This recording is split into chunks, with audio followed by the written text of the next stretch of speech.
अगर आपको मुफ्त बिजली मिले, मुफ्त राशन मिले और बैंक अकाउंट में सीधे पैसे भी आ जाए, तो क्या आप काम पर जाएंगे? ये सवाल मैं नहीं पूछ रही, बल्कि खुद सुप्रीम कोर्ट ने पूछा है। और इस सवाल के पीछे एक बहुत बड़ी वजह है। 19 फरवरी 2026 को देश की सबसे बड़ी अदालत ने फ्रीबीज कल्चर पर अब तक की सबसे सख्त टिप्पणी की है। सीजेआई सूर्यकांत की अगुवाई वाली 3 जजों की बेंच ने सीधे शब्दों में कह दिया, इस तरह से रेवड़ियां बांटते रहे तो देश का आर्थिक विकास रुक जाएगा। बेंच में सीजेआई के साथ जस्टिस जॉयमाल्या बागची और जस्टिस विपुल एम पांचोली भी थे। यह सुनवाई हुई Tamil Nadu power generation and distribution corporation की याचिका पर। दरअसल तमिलनाडु सरकार सभी घरेलू उपभोक्ताओं को हर 2 महीने में लगभग 100 यूनिट तक मुफ्त बिजली दे रही है। अमीर हो या गरीब, बड़ा जमींदार हो या छोटा किसान, बिना किसी छटाई के, बिना किसी शर्त के। लेकिन केंद्र सरकार ने 2024 में विद्युत नियमों में बदलाव कर दिया, जिसको तमिलनाडु सरकार ने चुनौती दी है। पूरा मामला क्या है वो आपको आगे बताऊंगी। पहले सुनिए मुफ्त योजनाओं पर चीफ जस्टिस ऑफ इंडिया ने सरकारों से क्या कहा। सीजेआई सूर्यकांत ने कहा, आपको लोगों के लिए रोजगार के रास्ते बनाने चाहिए ताकि वो कमा सकें और अपनी इज्जत और आत्मसम्मान बनाए रख सकें। जब उन्हें एक ही जगह से सब कुछ मुफ्त मिल जाएगा तो लोग काम क्यों करेंगे? क्या हम ऐसा ही देश बनाना चाहते हैं? अचानक चुनाव के आसपास स्कीम क्यों अनाउंस की जाती है? अब समय आ गया है कि सभी पॉलिटिकल पार्टियां, नेता फिर से सोचें। अगर हम इस तरह से उदारता दिखाते रहे तो हम देश के डेवलपमेंट में रुकावट डालेंगे। एक बैलेंस होना चाहिए। ऐसा कब तक चलेगा? हम भारत में कैसी संस्कृति विकसित कर रहे हैं? यह समझ में आता है कि कल्याणकारी योजना के तहत आप उन लोगों को राहत दें जो बिजली का बिल नहीं चुका सकते।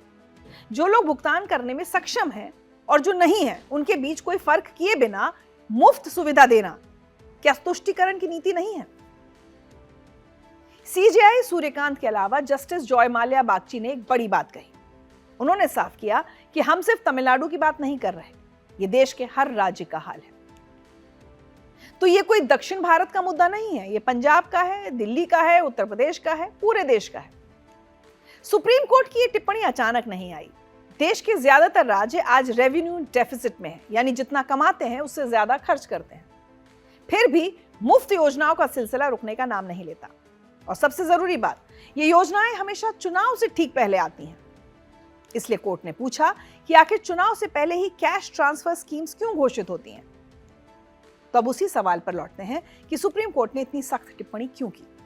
तो जैसा कि मैंने बताया, Tamil Nadu power generation and distribution corporation के बारे में, यह तमिलनाडु सरकार की बिजली कंपनी है और इसी कंपनी ने सुप्रीम कोर्ट में एक याचिका दाखिल की है। अब इस याचिका को समझने के लिए थोड़ा पीछे चलते हैं। 2024 में केंद्र सरकार ने इलेक्ट्रिसिटी अमेंडमेंट रूल्स में एक अहम बदलाव किया था। केंद्र ने कहा कि बिजली पर जो भी सब्सिडी दी जाए वो टारगेटेड होनी चाहिए, यानी सिर्फ उन्हीं लोगों को मिले जो सच में जरूरतमंद हैं, जो भरपूर साधन वाले हैं, जिनके घर में एसी चलता है, बड़ी मशीनें चलती हैं, वो अपना बिल खुद भरें। खास तौर पर रूल 23 में ये लिखा गया कि बिजली का टैरिफ कॉस्ट रिफ्लेक्टिव होना चाहिए, यानी जो जितना खर्च कर रहा है उसका दाम उसके हिसाब से तय हो। तमिलनाडु सरकार को यह पसंद नहीं आया। Tamil Nadu power generation and distribution corporation ने कोर्ट में कहा कि हम सभी को मुफ्त बिजली देना चाहते हैं, अमीर हो या गरीब, बड़ा हो या छोटा। इसे कहते हैं यूनिवर्सल स्कीम। उनकी दलील थी कि इलेक्ट्रिसिटी एक्ट 2003 की धारा 65 और 108 के तहत राज्य सरकार को यह हक है कि वो अपनी जनता के लिए जो चाहे वो कल्याण नीति बनाए। केंद्र उनके इस फैसले में दखल नहीं दे सकता। और तमिलनाडु की ये जो कंपनी है पावर कॉर्पोरेशन, इसने ये भी कहा कि अगर केंद्र का ये नियम लागू हो गया तो बिजली के दाम इतने बढ़ जाएंगे कि आम लोगों को टैरिफ शॉक झेलना पड़ेगा, यानी बिल इतना ज्यादा आएगा जो लोग झेल नहीं पाएंगे।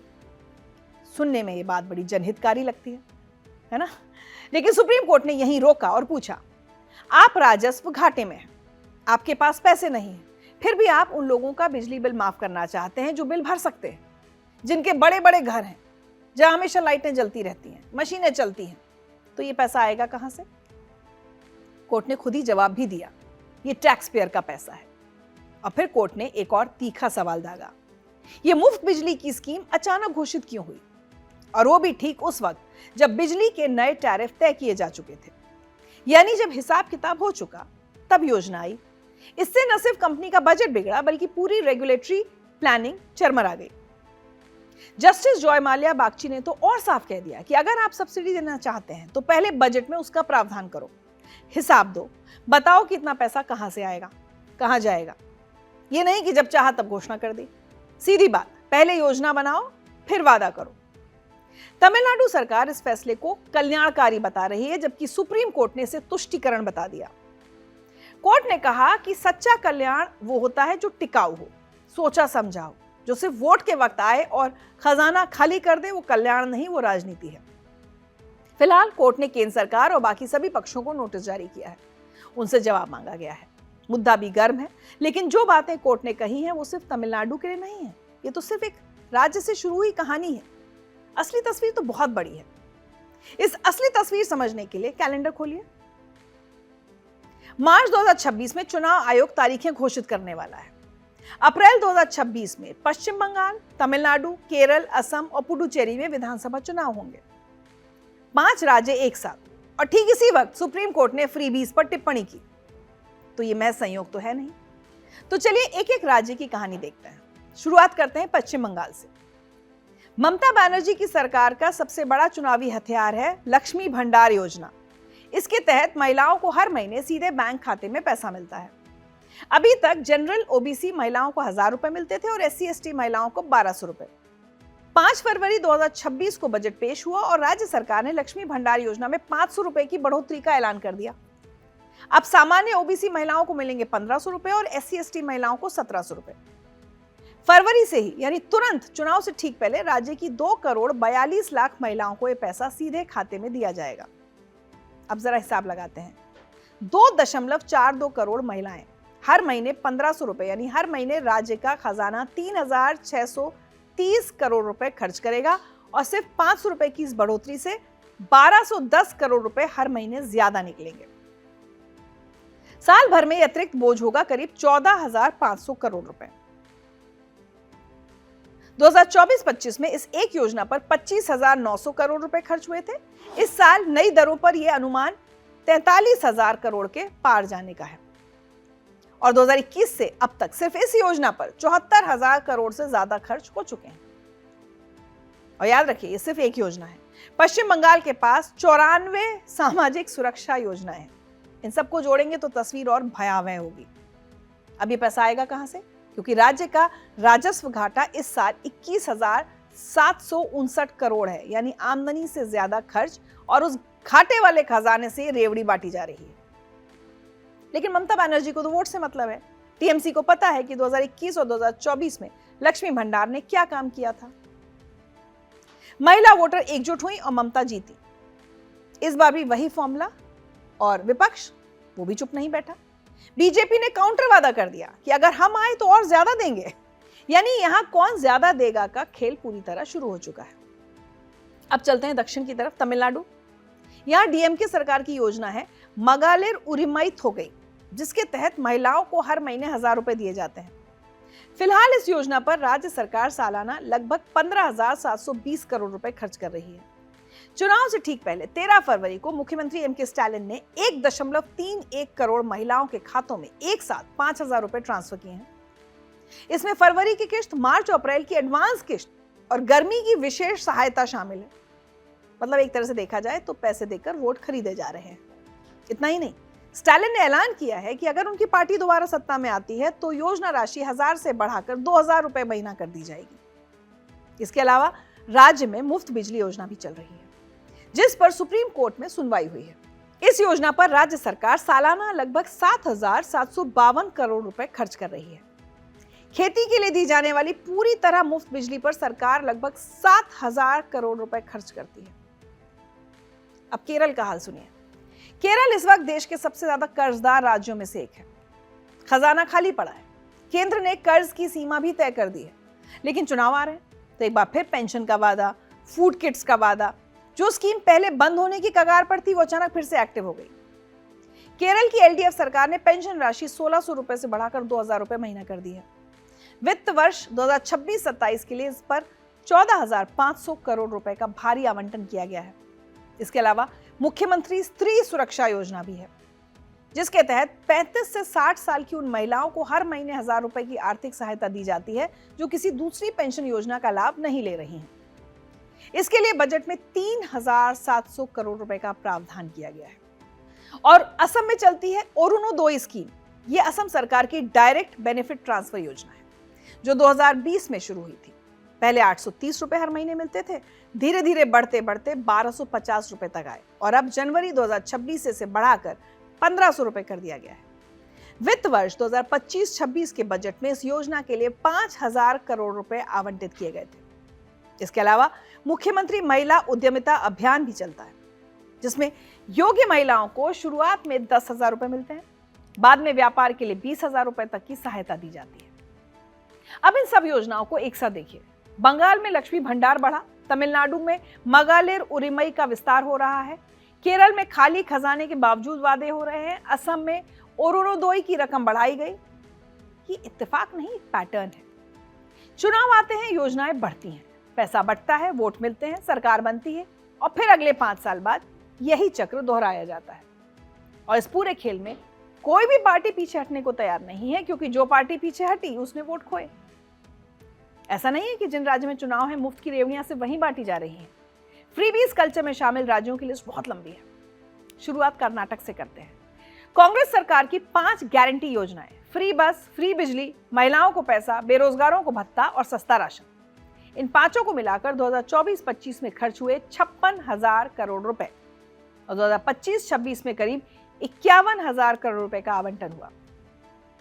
नतीजा क्या निकला? सरकारी ऑडिट रिपोर्ट बताती है कि इन 5 योजनाओं में राज्य के राजस्व खर्चे का 15% हिस्सा चला गया। राजस्व घाटा 46,623 करोड़ रुपए से बढ़कर 65,522 करोड़ रुपए हो गया और सबसे बड़ी बात, विकास योजनाओं में 5,229 करोड़ रुपए की कटौती करनी पड़ी। सड़कें बनानी थी, पुल बनने थे, पर पैसे रेवड़ी में चले गए। अब पंजाब का हाल सुनिए। आप सरकार ने 300 यूनिट मुफ्त बिजली का वादा किया था, वो वादा पूरा हुआ, लेकिन उसकी कीमत चुकाई PSPCL ने, यानी पंजाब के बिजली बोर्ड ने। हर साल करीब 20,400 करोड़ की बिजली सब्सिडी सरकार को बिजली बोर्ड को देनी होती है, लेकिन सरकार देती नहीं। इस वजह से बिजली बोर्ड के ऊपर 5,400 करोड़ से ज्यादा का कर्जा हो गया है। इंजीनियर्स यूनियन ने खुद सीएम को चिट्ठी लिखकर कहा कि हम दिवालिया होने की कगार पर हैं, लेकिन कोई हल नहीं निकला, क्योंकि पंजाब सरकार पहले ही कर्ज में डूबी है। अभी पंजाब पर 3,82,000 करोड़ रुपए का कर्ज है और ये 4,17,000 करोड़ रुपए तक पहुंचने का अनुमान है। राज्य की कमाई का 23% हिस्सा सिर्फ कर्ज के ब्याज में चला जाता है। केंद्र सरकार ने 800 करोड़ रुपए की सड़क परियोजनाएं कैंसिल कर दी, क्योंकि पंजाब सरकार टेंडर ही नहीं निकाल पाई। हिमाचल प्रदेश की हालत तो बहुत खस्ता है। राज्य पर कर्ज का बोझ 1 लाख करोड़ रुपए के आंकड़े को पार कर चुका है, लेकिन मुफ्त की रेवड़ियां कम होने का नाम नहीं ले रही। सरकार अभी घरेलू उपभोक्ताओं को 125 यूनिट मुफ्त बिजली दे रही है, जिस पर करीब 1,250 करोड़ रुपए खर्च होते हैं। भविष्य में मुख्यमंत्री ने इसे बढ़ाकर 300 यूनिट करने का आश्वासन दिया है, मतलब खर्च डबल हो जाएगा।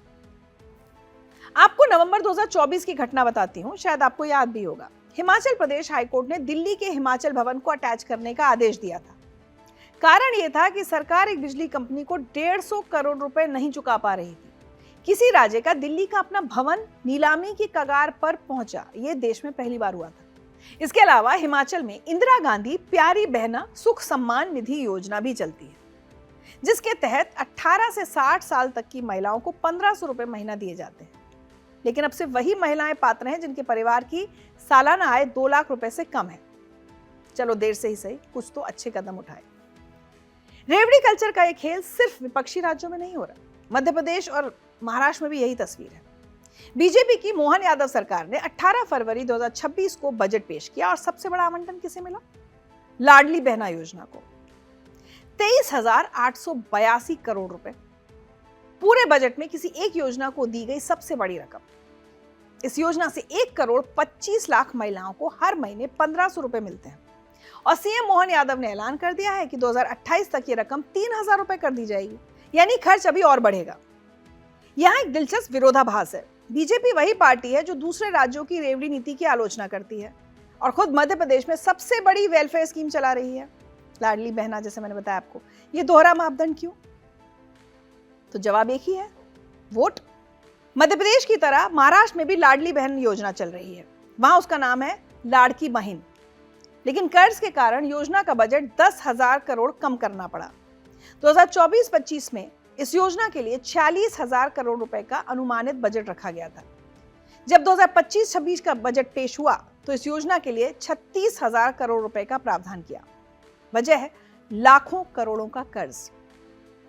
दिल्ली में अभी बीजेपी की सरकार है। जब वो विपक्ष में थी तो लगातार तत्कालीन केजरीवाल सरकार पर मुफ्त की रेवड़ियां बांटने का आरोप लगाती थी, लेकिन जब खुद बीजेपी सत्ता में आई तब उन्होंने केजरीवाल सरकार की शुरू की हुई कोई भी फ्रीबी स्कीम बंद नहीं की। फ्री बिजली, फ्री पानी, महिलाओं के लिए बस का मुफ्त सफर, सब चल रहा है। तो चाहे बीजेपी हो, कांग्रेस हो, आप, डीएमके या टीएमसी, सत्ता में कोई भी हो, रेवड़ी की भाषा एक ही है। फर्क सिर्फ नाम का है। कोई गारंटी कहता है, कोई बहना कहता है, कोई भंडार कहता है। असल में सब एक ही दुकान से माल बेच रहे हैं और बदले में उन्हें क्या चाहिए? आपका वोट। अब जरा रुपए पैसों के गणित से निकलकर सुप्रीम कोर्ट की टिप्पणी पर नजर डालिए। सर्वोच्च अदालत की सबसे बड़ी चिंता सिर्फ खजाना खाली होना नहीं है, चिंता है देश का वर्क कल्चर, यानी काम करने की आदत। सीजेआई ने जो सवाल पूछा वो हर घर की सच्चाई बनने वाला है। जरा एक युवा के नजरिए से सोचिए, अगर उसे पता हो कि बिना काम किए घर पर मुफ्त राशन आ जाएगा, मुफ्त बिजली जलेगी और महीने की पहली तारीख को बैंक में खटाक से पैसा भी आ जाएगा, तो वो सुबह उठकर काम पर क्यों जाएगा? वो मेहनत क्यों करेगा? वो कोई नई स्किल सीखने की कोशिश क्यों करेगा? जब बिना पसीना बहाए बुनियादी जरूरतें पूरी हो रही हैं तो इंसान की आगे बढ़ने की भूख मर जाएगी और इसका जमीनी असर दिखना शुरू हो गया है। पंजाब के खेत हों या तमिलनाडु और महाराष्ट्र की फैक्ट्रियां, अब वहां स्थानीय मजदूरों की कमी होने लगी है। स्थानीय लोग सरकारी मदद और मुफ्त सुविधाओं के सहारे घर बैठ गए हैं। उनका कहना है कि दिहाड़ी मजदूरी करने की क्या जरूरत है। नतीजतन इन राज्यों के उद्योगों को अपना काम चलाने के लिए यूपी, बिहार और झारखंड से मजदूर बुलाने पड़ते हैं। फ्रीबीज ने स्थानीय लोगों को आश्रित बना दिया है। अब बात करते हैं देश के भविष्य यानी इनोवेशन की। जो दसियों हजार करोड़ रुपए आज रेवड़ियों में बांटे जा रहे हैं, वो पैसा नई यूनिवर्सिटी बनाने में लगना था, वो पैसा स्टार्टअप्स की फंडिंग में जाना था, रिसर्च और डेवलपमेंट में जाना था। अगर कर्नाटक या महाराष्ट्र का वो 50,000 करोड़ रुपए टेक्नोलॉजी में लगता तो इस दुनिया के सबसे बेहतरीन स्टार्टअप्स खड़े हो सकते थे। लेकिन यहाँ तो पैसा सिर्फ अगला चुनाव जीतने के लिए लग रहा है। और इन सब के बीच सबसे ज्यादा कौन पिस रहा है? आम और ईमानदार टैक्स पेयर। वो टैक्स पेयर जो अपनी सैलरी कटने से पहले इनकम टैक्स देता है, जो सुबह उठकर जॉब पर जाता है, टोल टैक्स भरता है, पेट्रोल पर टैक्स देता है, एक पैकेट बिस्किट से लेकर कार तक हर चीज पर जीएसटी भरता है। आज उस टैक्स पेयर को लगता है कि उसे उसकी ईमानदारी की सजा मिल रही है और जो मुफ्तखोर हैं उन्हें तो इनाम मिल रहा है। ये भावना बहुत खतरनाक है। जब टैक्स देने वाले को लगता है कि उसके पैसे से देश नहीं बन रहा बल्कि नेताओं का वोट बैंक बन रहा है, तो उसके मन में गुस्सा भरता है और यही गुस्सा आगे चलकर टैक्स चोरी का बहाना बन जाता है, क्योंकि इंसान उस सिस्टम पर भरोसा करना छोड़ देता है जो उसकी मेहनत की कद्र नहीं करता। तो क्या सब कुछ बंद कर देना चाहिए? क्या सरकार को जनता की मदद करना छोड़ देना चाहिए? सुप्रीम कोर्ट ने इसका भी जवाब दिया है। कोर्ट ने कहा है कि वेलफेयर यानी कल्याण और फ्रीबी यानी रेवड़ी में बहुत फर्क है, बड़ा फर्क है, और ये फर्क समझना ही इस पूरी समस्या का समाधान है। अगर सरकार गरीब बच्चों के लिए अच्छे सरकारी स्कूल बनाती है, उन्हें मिड डे मील देती है, गर्भवती महिलाओं को पोषण देती है या सरकारी अस्पताल में मुफ्त इलाज देती है, तो ये वेलफेयर है, ये देश का भविष्य बना रहा है। इसे कोई रेवड़ी नहीं कहता। लेकिन अगर आप बिना काम किए लोगों के बैंक खाते में सीधे कैश डाल रहे हैं, अगर आप उन लोगों की भी बिजली मुफ्त कर रहे हैं जो बिल भर सकते हैं, अगर आप चुनाव से ठीक 2 महीने पहले महिलाओं या युवाओं को हर महीने पैसे देने की घोषणा कर रहे हैं, अगर आप उन महिलाओं के लिए भी बसों की यात्रा फ्री कर रहे हैं जो टिकट खरीद सकती हैं, तो ये विशुद्ध रूप से वोट खरीदने की कोशिश है। ये रेवड़ी है। इसीलिए सुप्रीम कोर्ट की बेंच ने बहुत काम का सुझाव दिया है। कोर्ट ने कहा है क्यों ना एक लिमिट तय कर दी जाए, यानी राज्य अपनी कुल कमाई का एक निश्चित प्रतिशत ही ऐसी योजनाओं पर खर्च कर सके। मान लीजिए 5% या 10%। और सबसे बड़ी शर्त, ये मदद सिर्फ और सिर्फ जरूरतमंदों को मिले, ना कि बिना छटाई किए सबको। अमीर और गरीब में फर्क करना ही होगा। सुप्रीम कोर्ट ने अपना काम कर दिया है, सरकार को आईना दिखा दिया है, लेकिन आखिरी फैसला अदालत को नहीं, आपको करना है। याद रखिए, चुनाव 5 साल में एक बार आता है, लेकिन देश हमेशा रहेगा। अगर हमने आज अपनी अर्थव्यवस्था को, अपने टैक्स के पैसों को और अपने वर्क कल्चर को सिर्फ एक वोट में बेच दिया, तो कल हमारे बच्चों को एक विरासत में कंगाली ही मिलेगी, जहां घर में टीवी तो होगा लेकिन सड़क पर चलने के लिए अच्छी बस नहीं होगी, बैंक खाते में मुफ्त के 1000 रुपए तो होंगे लेकिन नौकरी देने वाली फैक्ट्री नहीं होगी। तो फैसला आपको करना है, हमें मुफ्त की रेवड़ी चाहिए या सशक्त और आत्मनिर्भर भविष्य।